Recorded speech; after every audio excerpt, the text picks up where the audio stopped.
Segunda Crônicas, capítulo 1, versículo de número 1, diz assim: Salomão, filho de Davi, fortaleceu-se no seu reino, e o Senhor seu Deus era com ele, e o engrandeceu sobremaneira. Falou Salomão a todo Israel, aos capitães de 1000 e aos de 100, aos juízes e a todos os príncipes em todo Israel, os cabeças das famílias. E foi com toda a congregação ao alto que estava em Gibeão, porque ali estava a tenda da congregação de Deus, o tabernáculo no caso, que Moisés, servo do Senhor, tinha feito no deserto. Mas Davi fizera subir a arca de Deus de Quiriate-Jearim ao lugar que lhe havia preparado, porque ele armara uma tenda em Jerusalém. Então o tabernáculo de Moisés estava numa cidade, Jeraim, 6 quilômetros de Jerusalém.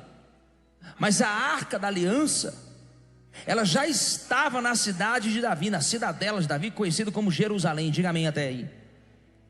Também um altar de bronze que fizera Bezalel, filho de Uri, filho de Ur, estava ali diante do tabernáculo do Senhor. E Salomão e a congregação consultaram ao Senhor. Fizeram o quê? Fizeram o quê? Salomão ofereceu ali sacrifícios, no plural, sacrifícios perante o Senhor, sobre o altar de bronze que estava na tenda da congregação, e ofereceu sobre ele, repita comigo, 1000 holocaustos. Presta atenção nisso, 1000 holocaustos. Você está aí? Diga amém. Naquela mesma noite, versículo 7. Arruma um marca-texto para mim, preciso marcar um negócio aqui. Minha vista está ficando ruim, não estou enxergando as coisas. Naquela mesma noite apareceu Deus. Quem apareceu, irmão? Quem apareceu? A Salomão, e lhe disse: pede-me o que queres que eu te dê. Respondeu-lhe Salomão: de grande benevolência usaste para com teu servo Davi, no caso o pai de Salomão, meu pai, e a mim me fizeste reinar em seu lugar. Agora pois, ó Senhor Deus, cumpra ou cumpra-se a tua promessa feita a Davi meu pai, porque tu, ó Deus, me constituíste rei sobre um povo numeroso como o pó da terra. Dai-me pois agora sabedoria e conhecimento, para que eu saiba conduzir-me à testa desse povo, à frente deste povo. Pois quem poderia julgar esta grande nação? Disse Deus a Salomão: porquanto foi este o desejo do teu coração, e não me pediste riquezas, bens ou honras, nem a morte dos que te aborrecem, nem tampouco pediste longevidade, mas sabedoria e conhecimento. Para qual motivo? Para poder julgar o meu povo, sobre o qual te constituí rei. Sabedoria e conhecimento são dados a ti.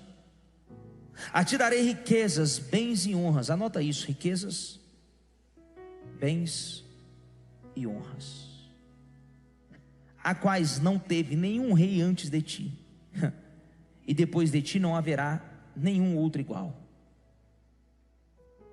Voltou Salomão para Jerusalém da sua ida ao alto que estava em Gibeão, diante da tenda da congregação, e reinou sobre Israel. Versículo 14 eu termino. Vou ler o 14, o 15 até o 17. Na minha Bíblia tem um subtítulo, pode ser que tenha na sua ou não, porque o subtítulo é coisa do autor, mas no meu subtítulo está escrito assim, ó: as riquezas de Salomão. Salomão ajuntou carros e cavaleiros, tinha 1400 carros e 12.000 cavaleiros, que colocou nas cidades, para os carros e junto ao rei em Jerusalém.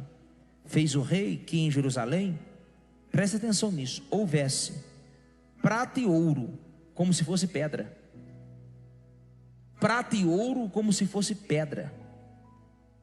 E cedros, era a melhor madeira da época, em abundância, como os sicômoros que estão nas planícies. Os cavalos de Salomão vinham do Egito e da Cilícia, e comerciantes do rei os recebiam na Cilícia por certo preço, compravam. Importavam-se do Egito um carro por 600 ciclos de prata, e um cavalo por 150. Nas mesmas condições, as caravanas os traziam e os exportavam para todos os reis dos heteus e para os reis da Síria. Até aí tá bom. Você está aí, diga amém.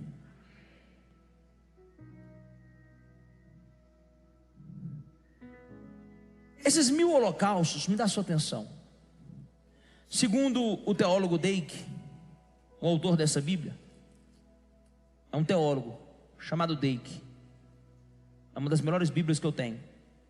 Talvez seja a que eu mais use para estudar, porque ela tem fontes fidedignas do grego, do hebraico, números precisos. Ele vai dizer que esses 1000 holocaustos, preste atenção nisso, você que gosta de conta. Se os animais usados nos holocaustos fossem novilhos ou bois, custando $1.634 cada, provavelmente esse $1.634 foi um cálculo que ele chegou com a moeda corrigida nos dias de hoje, amém? Cada um, o custo total seria de $1.634.000. Se fossem cordeiros, bodes, cabritos, custando $113 cada, o total seria de $113.000, além dos custos com farinha, vinho e azeite para cada sacrifício. É possível que tenham sido oferecidos bois, porque seria um ato de magnificência da realeza, digno da grandeza de alguém como Salomão. Aqui está falando dos 1000 holocaustos. Agora eu vou falar da riqueza dele. Ele fez um cálculo. Isso é parte da riqueza, tá? Tem muitos mais outros textos contando como era o templo, como eram as casas, como era o palácio. Isso aqui é parte da riqueza. Salomão foi um dos homens mais ricos do mundo. Fez uma construção cujo custo ultrapassou $174 bilhões. Você tem noção do que era o templo de Salomão? O Edir Macedo aqui no Brasil, no braço, gastou $1 bi.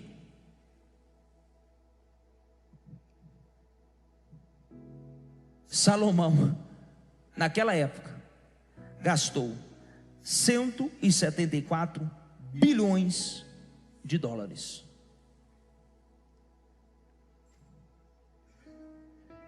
Eu sei, na minha cabeça, na sua sei nem o que é isso.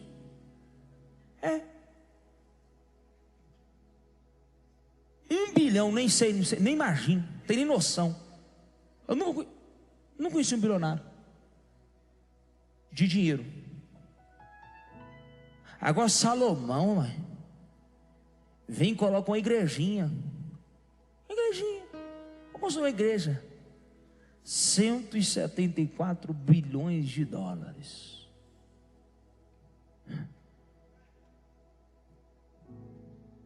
Seus gastos diários com alimentação equivaliam a mais de $74.000 o dia. Os sacrifícios pessoais que ofertou do bolso dele na dedicação do templo chegaram a quase $49 milhões. Isso está escrito em 1 Reis capítulo 8, 63. Apenas o ouro que arrecadou em um ano, quase, totalizou $52 milhões. Em 1 Reis capítulo 10, 14. Além disso, tinha muitas fontes de renda: campos, vinhas, olivais, rebanhos, gado e etc. E ele também herdou os bens de Davi. Salomão também teve um segredo. Me pergunta qual? Ele foi o único rei que conseguiu extrair ouro em Ofir e trazer para Israel. Ofir tinha um problema, o ouro era puro. Era o melhor ouro da época. Se fosse no dia de hoje, um ouro 1000. Muito bom metal.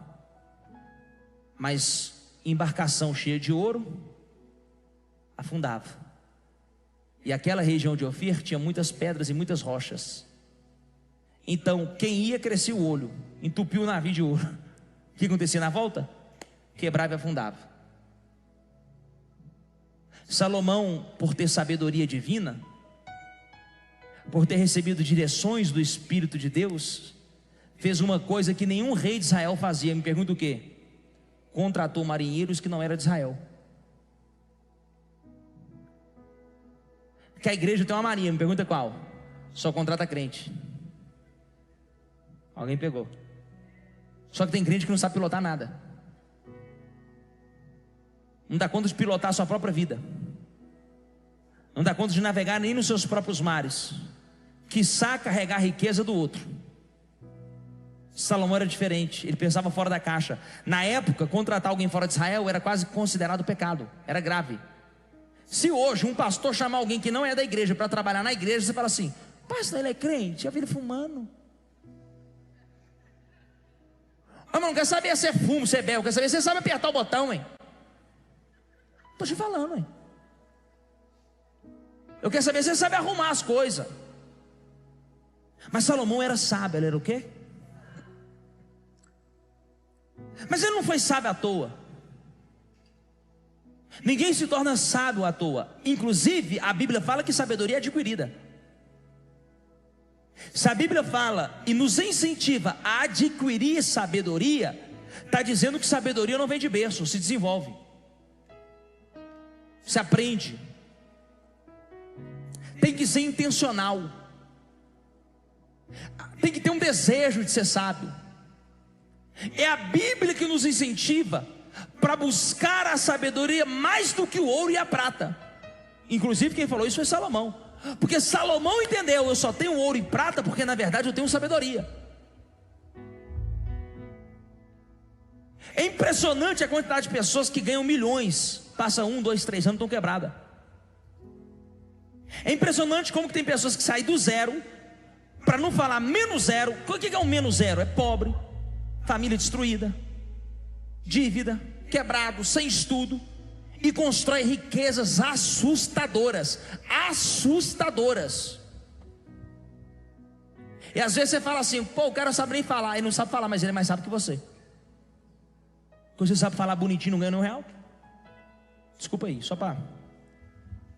Porque tem gente que é soberbo, tem gente que é arrogante, tem gente que desmerece as pessoas pelo seu linguajar, porque infelizmente não teve estudo, foi criado na roça, foi criado trabalhando, não teve condição de ir para a escola, mas adquiriu de Deus uma coisa que a escola não entrega. Deixa eu falar uma coisa: sabedoria não compra faculdade. Tem muita gente com 2, 3 diplomas que não sai do lugar, não dá certo com ninguém, não casa, não ganha dinheiro, não prospera. É um problema danado, porque lhe falta sabedoria. Nunca confunda conhecimento com sabedoria. Conhecimento o Google tem, sabedoria não. Quer ver um exemplo rápido para você entender a diferença de conhecimento para sabedoria? Fala assim: fala. Conhecimento é saber que tomate é uma fruta. E eu sei que tem muita gente que não sabia. E o que é sabedoria? É saber que apesar do tomate ser uma fruta, não se coloca em salada de fruta. Pastor Pedro, não entendi, pode me explicar? Posso. Conhecimento é só o título de informação. Sabedoria é o que fazer com a informação. Sabedoria é saber juntar pontos, fazer conexões de situações, de tomar decisões assertivas. Tem gente que só tem um conhecimento, mas tem hora que a vida vai te pedir muito mais do que o conhecimento, porque tem hora que 1 mais 1 não fecha. Essa não é? Tem hora que 1 mais 1 não fecha. O rapaz morreu aqui agora. Que Deus o tenha, que Deus o guarde, que Deus tenha um bom lugar para ir. Tem umas coisas que é engraçada. Para quem não sabe, fui descobrir agora. Foi um dos meus melhores amigos, Kaique, criado no Gutierrez, irmão do Peru. Peru era louco. Tá filmando. Um dia eu fui para Power Label, eu e o Peru. Power Label, Buana Pobe. Estou falando em Deus. Nós roubamos o Celta Vermelho da mãe dele. Final da noite, ali no Gutierrez tem um Carrefour. Quem conhece o Carrefour do Gutierrez? Final da noite, resumindo a história, nós fomos parar, irmão, no meio de duas placas. Parou, arrebentou tudo, arrebentou para dentro da calçada. Desceu aquela rua ali do Carrefour. E ele era muito ruim de roda, muito louco. Passou direto, parou no meio de duas placas. Uma placa aqui, uma placa aqui. Largou o carro lá, as rodas tudo empenadas. Aí eu fiquei pensando, falei, Deus, Kaique morreu na esquina da minha igreja. Aí Deus falou assim: poder das escolhas. Não estou feliz com isso. Não estou falando isso com alegria. Não estou falando isso satisfeito. Só estou vendo o reflexo de cada um fazer uma escolha. A vida é feita de escolhas. E as escolhas vêm da sabedoria. A hora de falar sim, a hora de falar não, a hora de falar chega, já deu, cuidado, perigoso, vai te arrebentar, isso vai te prejudicar. Isso é sabedoria. Você não precisa ter estudo para ser alguém. Isso é bom, mas não resolve. Se você tem a sabedoria e o conhecimento, você é gênio. Se você tem a sabedoria e o conhecimento, você é fenômeno, você é acima do comum. Se você tem só o conhecimento, você é normal igual todo mundo. Porque na faculdade está cheio, na escola está cheio. E não assusta não. Na rua, entre os mendigos, está cheio. Então o que nós devemos buscar, inclusive um dos espíritos de Deus é o espírito. Sabedoria é um espírito. Sabedoria é o próprio espírito de Deus. É a Bíblia que fala: se tem falta de sabedoria, peça a Deus, que deliberadamente Ele te dá. Peça a Deus, peça a Deus. Deus, me dá sabedoria para lidar com essa mulher minha. Deus, me dá sabedoria para eu lidar com esse marido meu. Aí você vai aprendendo assim: entendi.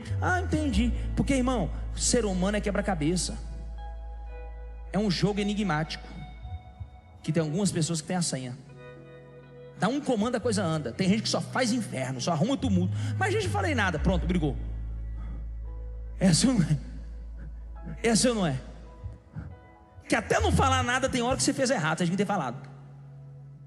Sabedoria. A nossa geração é uma geração info-intoxicada. Pastor Pedro, o que é uma geração info-intoxicada? Tem muita informação, mas tem pouca sabedoria. Conhece de tudo, mas não é profundo em nada. Conhece de tudo. Na época da política vira todo mundo cientista político. Quando tem uma guerra vira todo mundo especialista em geopolítica. Quando tem Copa do Mundo vira todo mundo treinador de futebol. Brasil. Essa não é. Tem gente que ousa falar como é que o pastor deveria pastorear a igreja. Eu tinha que olhar para ele e ver se pelo menos ele tem orado, jejuado, lido a Bíblia, feito visita aos pobres, feito visita aos que estão nos hospitais, tem ido em velório, fazer casamento, ajudar o necessitado. Não, mas aqui tem gente que é palpiteiro, sabe de tudo, mas não sabe de nada, sabe nem que hora que está com fome. Vou falar assim, não dá conta nem da própria vida, mas é porque está faltando sabedoria. Porque a gente é educado, irmão, até diploma, não é educado a ter sabedoria. A gente é educado a ter título, não é educado a ter sabedoria. A gente é educado a ter um carro, a ter um cargo, a ter uma função social, não é educado a ter sabedoria.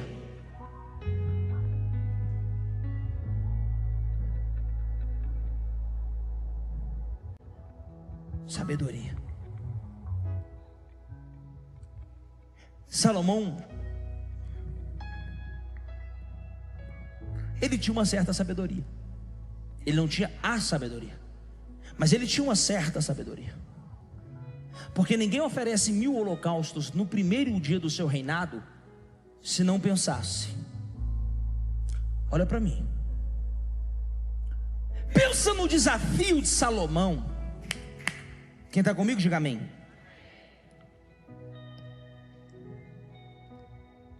Pensa no desafio de Salomão. Eu estou herdando o trono do meu pai, que é Davi. Tenta imaginar o Silas filho tendo que tomar o lugar do Silas pai. Vai se enrolar todinho, ele vai ter que rebolar. Porque é uma lacuna, é um herói para aquele povo. É uma referência muito grande. Usei o Silas como exemplo, fica mais fácil. Nós estamos falando de alguém que alcançou o topo. Davi é o rei mais aclamado até hoje. Ainda que Salomão foi o mais rico, o mais aclamado até hoje foi Davi. Porque Salomão só foi o que foi porque Davi deixou tudo pronto. Inclusive quem ia construir o templo era Davi. Deus que não deixou. Porque falou para Davi: você tem muito sangue aí na mão, deixa que seu filho constrói. Você matou muita gente, Davi. Então Davi deixou o tesouro, todas as riquezas prontas. Davi já tinha deixado muito dinheiro guardado. Irmão, o reino de Davi é desejado até hoje em Israel por um motivo. Porque Davi foi o único rei que conseguiu trazer paz por muitos anos seguidos a Israel. Tudo que Israel quer é paz. Você vê que até hoje eles não têm paz. Por isso que eles ficam clamando: cadê o Messias? Cadê o reino de Davi? Por isso que o que eles queriam de Jesus era a libertação de Roma. Porque na cabeça deles se o Messias vai vir da raiz de Davi, vai vir à casa de Davi, o reinado dele vai ter paz. Jesus chega lá e fala assim: eu não vim trazer paz, eu vim trazer espada. As coisas que Jesus fala para quem está querendo paz. Os caras dizem: não é o nosso rei não. Você não tem nada a ver com Davi não. E aí ele tentava explicar: o meu reino não é dessa terra. O meu reino não é comida nem bebida. Isso é o reino de Davi e seus. Isso é o reino do homem. O meu reino é paz e justiça. O meu reino é de outro mundo. O meu reino é dentro, não é fora. O meu reino é você, ainda que esteja sendo governado por Roma, é você não ser escravo de Roma. É mesmo que eu esteja no Brasil e o presidente é o Lula, não é o Lula que governa a minha vida, é Deus. Não é o Bolsonaro que governa a minha vida, é Deus. Olha para mim, olha para cá. Salomão tem um dos maiores desafios. Eu queria ver você e eu ser macho e falar assim: eu vou assumir o trono. Rapaz, eu imagino Pelé aposentando, o próximo camisa 10 da seleção falou assim: tadinho de mim, não sei ninguém. Qualquer coisa que eu fizer, vão me comparar para Pelé. Imagina o próximo camisa 10 da seleção argentina. Estou com dor dele. Vai ser a pior era. Porque o cara não vai ser nada. Se ele fizer, ele está à sombra do Messi. Sei lá quantas vezes campeão do mundo, melhor jogador do mundo, campeão mundial, campeão de tudo, um ídolo, um herói.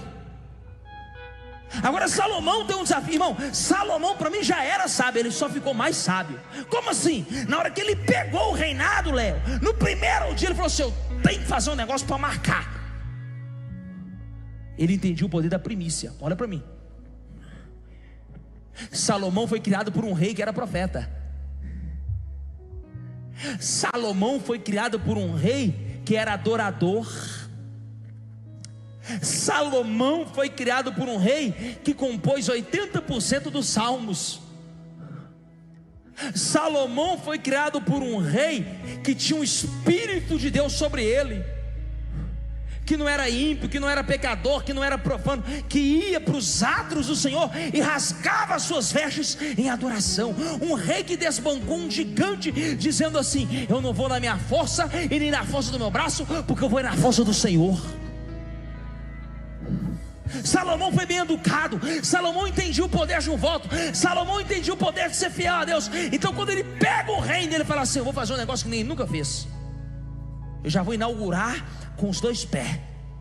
Eu vou ter que abalar tudo. Eu vou ter que chamar a atenção de Deus. Quem lembra que semana passada eu falei que aqueles que provocam a Deus estarão seguros? Está na Bíblia. Os que provocam a Deus estarão seguros. Irmão, tem hora que você tem que provocar a Deus. O jejum é você provocar a Deus. rasgar as vestes. Naquela época eles botavam saco de pano, cinza sobre a cabeça. É chamar a atenção de Deus. Aquela mulher do fluxo de sangue tocou nas olhos de Jesus, chamou a atenção dele. Aquele cego à beira do caminho de Jericó, ele gritava: filho de Davi, filho de Davi. Ele gritava até que ele chamou a atenção de Jesus. Quantos de nós temos visto Jesus passar aqui? Como assim? Um fulano dá o testemunho, o outro fulano dá o testemunho, o outro fulano muda de vida, o outro ciclano muda de casamento, ou o casamento muda, melhor dizendo. Consertar, né? Porque senão, irmão, fica ligado, tá difícil pregar. Você está vendo Jesus fazendo a vida de todo mundo, só eu e você, será que vamos ficar para trás? Será que nós não vamos chamar a atenção desse Deus?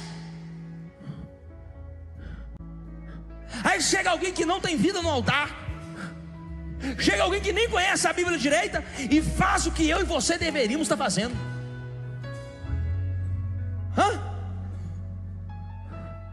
A Bíblia vai dizer: olha para mim. A Bíblia vai dizer que as viúvas que foram socorridas em Israel não eram de Israel, eram de fora de Israel. Naamã, que foi curado da lepra, não era de Israel. De onde que ele era? Alguém lembra? Da Síria. Quem lembra daquela mulher que recebeu o profeta na sua casa e multiplicou azeite e multiplicou farinha? Quem lembra? Quem lembra daquela mulher? Aquela mulher não era de Israel.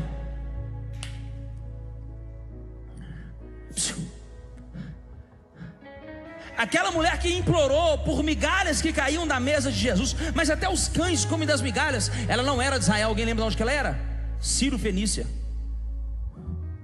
Olha para mim. Ali já era Deus pregando o evangelho aos gentios, dizendo: a bênção não é só para o judeu, é para quem crê. A bênção não é só para o judeu, é para quem? Se creres, verá a glória de Deus.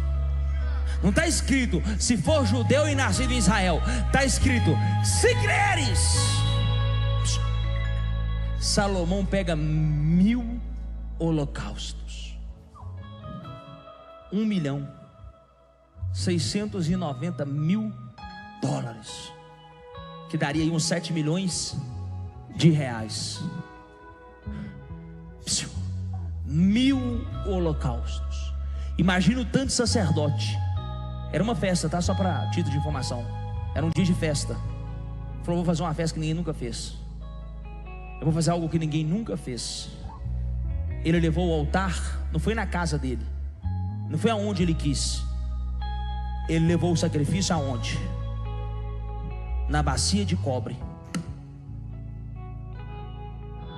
lá no tabernáculo, aonde a presença de Deus estava. E ele matou 1000 holocaustos. Agora olha para mim. Ele fez um sacrifício. Ele fez o quê? Ele fez o quê? Presta bastante atenção no que eu vou te ensinar hoje, você nunca mais vai esquecer. A palavra sacrifício em hebraico é korban. Korban. Se quiser pesquisar depois, fica à vontade. A palavra sacrifício em hebraico é korban.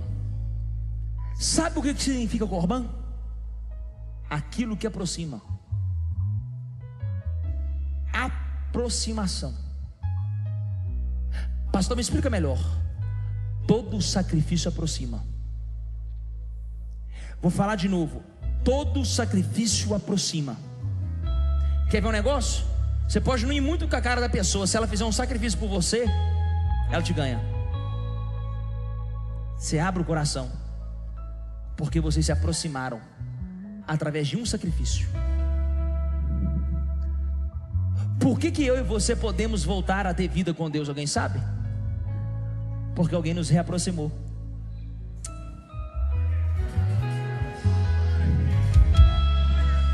A Bíblia vai dizer, Roger, você já está até viajando no espírito aí, hein?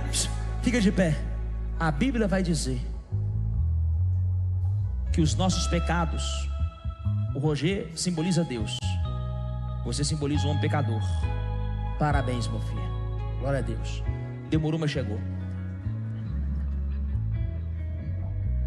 Os nossos pecados faz o quê? Os nossos pecados faz o quê? Os nossos pecados faz o quê?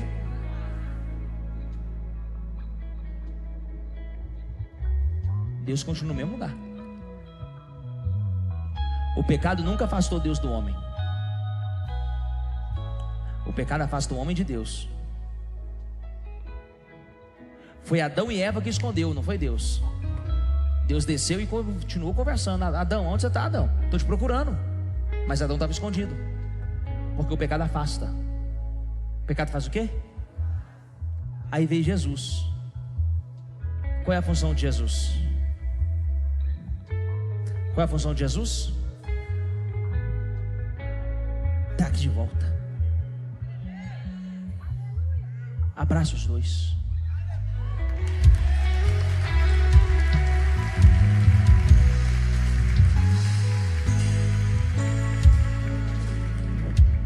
Sacrifício aproxima.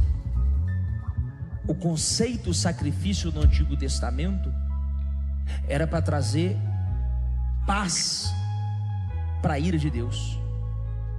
Era para aplacar a ira de Deus. Era para acalmar Deus. O sacrifício inicialmente não era para ganhar dinheiro. O sacrifício não era para ficar rico, milionário, ganhar guerra, não. O sacrifício era para ter resposta de Deus. Então o holocausto, na sua maioria das vezes, era pelo pecado. Também tinha um holocausto para ter direção? Tinha, porque o altar responde. O altar faz o quê? Então você pode ver que todo rei que ia para a guerra, olha para mim, todo rei que ia para a guerra, eles costumavam chamar o sacerdote ou o profeta, levantavam altares, ofereciam um sacrifício pedindo a Deus, me dá uma resposta, eu vou para a guerra ou não. Eles não ousavam, Mateus, ir para uma guerra sem uma resposta. Povo de fé, povo que sabia, eu careço, eu dependo da vontade de Deus. Se eu for para uma guerra que Deus não está comigo, eu vou perder. Agora eu posso enfrentar quem for, se Deus estiver eu ganho. Fala assim, Corban. O sacrifício aproxima. Segunda coisa, o sacrifício matador. Olha para mim. Sacrifício matador. O sacrifício dói por um tempo, mas ele encerra aquilo que estava doendo há muito tempo. Preste atenção nisso. O sacrifício dói por um tempo,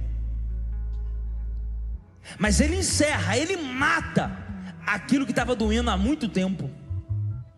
Eu vou me sacrificar pela minha esposa. Eu duvido que essa mulher não vai te olhar com os outros olhos. Eu vou me fazer sacrifício pelo meu marido. Não foi só dinheiro, não, irmão, pode ficar em paz. Estou te explicando isso. Irmão, você quer ter um ano do altar, você tem que ter sacrifício. Você tem que ter o quê? Sabe por que a nossa geração demora muito a vencer na vida? Porque é uma geração mimizenta, frágil, fraca. Não aguenta pressão, não aguenta pancada, não aguenta suar. Não faz sacrifício. Ah, hoje está calor, vou embora. Vai embora. Ah, hoje está frio, vou embora. Vai embora. E assim a gente tem ido embora de lugares que poderiam nos abençoar, de lugares, de pessoas, de situações que poderiam mudar a nossa vida. Sacrifício. Parece que a gente desaprendeu.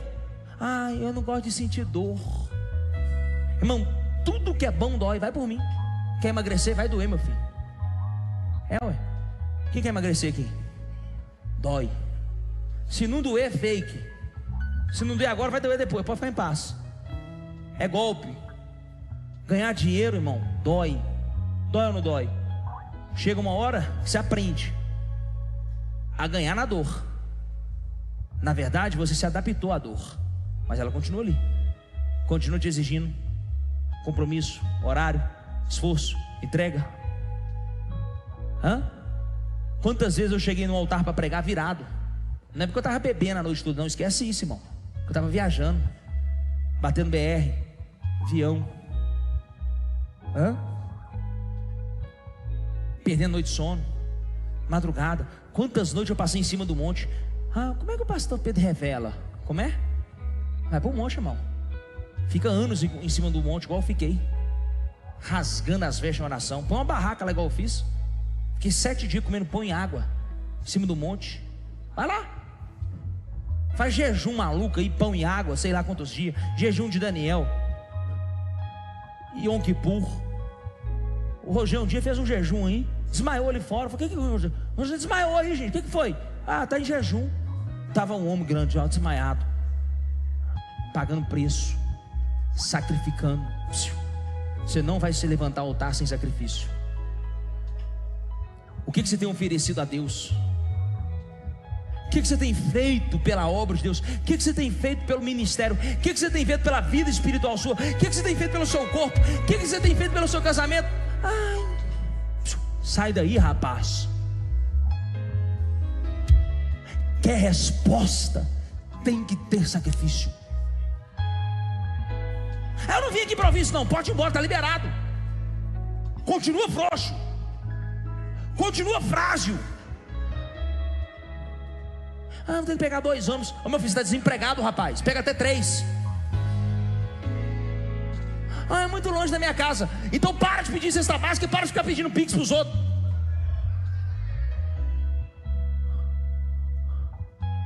Ai, quantas horas que é de serviço? É 20 horas de serviço. Some daqui.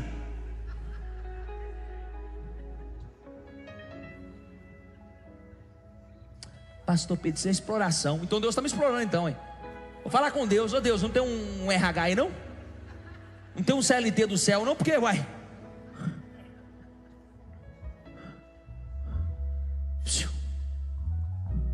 Você aguenta muito mais do que você imagina. Sei que não foi educado a isso, mas você aguenta. Você suporta muito mais do que você imagina. Cadê seu sacrifício no altar? Salomão pega 1000 holocaustos. Você está achando que pegar 1.600.000 reais, irmão, dólares, e colocar no altar é fácil? Você está achando que é fácil para um rei? Eu imagino que o diabo ficou assim: rei, você compra quantas réguas do Egito? Rei, quantos cavalos que você compra? Rei, quantos carros e cavaleiros? Quantas armaduras? Quantas espadas? Tamanho do arsenal de guerra que você monta? Quantos que você contrata com esse dinheiro? Irmão, o diabo vai plantar isso para que a gente não faça o que tem que ser feito. Olha para mim. Deus apareceu, estou terminando agora. Quem apareceu? Quem apareceu? Quem apareceu? Irmão, se isso não mexe com você, você está frio na fé. Pelo amor de Deus, olha para mim, pelo amor de Deus. Os reis estavam acostumados a oferecer 1 holocausto, 2 holocaustos, 5 boi, 10. O cara chega e coloca 1000, irmão. Deus fez assim. Foi sentindo aquele cheiro, porque chega como incenso agradável às narizes de Deus. Amém ou não amém? Amém ou não amém? Começou a sentir. Eu imagino Deus falando assim: eu nunca vi um trem desse. Está acontecendo isso em Israel? Um rei que vai começar o reinado e está oferecendo no meu altar 1000 holocaustos. Corban aproximou, Deus apareceu na hora. Deus apareceu para Salomão. Irmão, não foi o anjo Gabriel, não foi o anjo Miguel, foi ninguém, foi Deus. Foi quem? Deus chegou para Salomão e falou assim: você me chamou a atenção, eu estou encucado com você, mas eu entendi o seu sacrifício. Você queria me ver. Você entendeu que para você substituir o seu pai, sem a minha presença não ia dar para você. Você entendeu o tamanho do seu pai, e você entendeu quem fez o seu pai ser o seu pai. O que você quer? Fala para mim. Aí Salomão mostra mais uma vez que ele já era sábio, porque ninguém pede o que Salomão pediu se já não fosse sábio. Eu quero sabedoria, eu quero conhecimento. Não é para, vou falar, jogar na bet, não é para montar pirâmide, não é para dar cana em ninguém, não é para roubar, não é para virar político corrupto, não é para virar pastor safado. Vou falar da minha classe também, pode ficar em paz, tá? Não é para virar mercenário, agiota maluco. Vou falar. Não é para virar estelionatário. ladrão 5-7, sequestrador, não. Não é para virar banqueiro que abusa dos juros do povo e mata, não. Eu quero sabedoria para julgar e governar muito bem o teu povo. Eu quero ser um bom rei para o teu povo. Irmão, Deus conhece o coração do homem, amém ou não amém? Ele sondou o coração de Salomão e percebeu, ele está falando a verdade. Ele quer ser um bom líder. Ele não quer sacanear não. Ele quer fazer um reinado de verdade. Ele quer fazer um negócio diferente. Salomão, filho de Davi, entre parênteses, só para você entender como é que Deus é misericordioso. Salomão é filho de quem? Alguém lembra? Alguém lembra? E a mãe? Alguém lembra? Betseba. Não foi o filho do pecado. O filho do pecado morreu, mas logo veio Salomão. Não interessa de onde você veio, e não interessa como você foi concebido. Interessa qual é o seu temor a Deus. Interessa o que você espera de Deus. Ah, como é que foi? Eu quero saber agora. Porque você não me pediu ouro, prata. Porque você não me pediu para matar teus inimigos. Porque você não me pediu longevidade. Deus está dizendo para Salomão: todo rei me pede isso. Me pede ouro, me pede prata, me pede para matar os inimigos ou para me dar longa vida. Você não me pediu nada disso. Você me pediu um negócio que ninguém nunca me pediu. Pediste e não recebeste porque pediste. Pediste e não recebeste porque pediste. Para gastar nos vossos deleites. Está escrito. Deus, quando vê que o nosso pedido é um pedido mau, para um gasto fútil, inútil, irracional, carnal e caído, ele fala assim: pô, filho, você pode me pedir se até você morrer, eu não tenho nada com isso não. Agora, quando você pede coisas nobres, na sua nobreza você prosperará. Eu quero sabedoria para governar o teu povo. Deus fala assim: Salomão, eu vou te dar sabedoria e conhecimento como não dei a nenhum outro. E não haverá na terra, nem antes e nem depois, alguém tão rico como você. Você leu comigo? Salomão poderia banhar as pedras de Israel de ouro e prata. Depois dá uma lida do capítulo 3, 2 até o capítulo 7, para você entender um pouquinho da dimensão de quem foi Salomão. Tenta pegar no Google a tradução dos números, do material que ele construiu o templo, que até hoje é o templo desejado pelo judeu. Olha para mim, eu vou terminar agora. Você precisa ter um altar. Você precisa ter um sacrifício sobre esse altar. E você precisa saber o que você pede. Sabe por que eu estou nesse altar hoje? Porque eu pedi muito a Deus: me usa. Não por minha vaidade. Se eu tivesse vaidade, eu estava em cima daqui de terno, irmão, gravata, terno da Ricardo Almeida, sapato da Gucci. Se tivesse vaidade, irmão, Pedro não, pastor Pedro. Se tivesse vaidade, o cabelinho era igual era antigamente, todo lambidinho. Se tivesse vaidade, eu não ficava aqui abraçando o povo. Se tivesse vaidade, eu não estava lá na ponta do altar, lá fora na rua, comendo um x-tudo com os irmãos lá do estacionamento. Se tivesse vaidade, eu não me misturava com vocês, porque tem uns pastores agora que tem segurança. Os pastores de segurança. Uma coisa é o cara estar sendo ameaçado, ok. Ninguém nem conhece o cara tem que dar segurança. Não sabe nem quem é. As loucuras que a gente vê por aí, irmão. Cada loucura. Estou te falando que tem por aí. É os apóstolos por aí. Fique de pé no seu lugar. Olha para mim. Olha para mim. Sacrifício aproxima.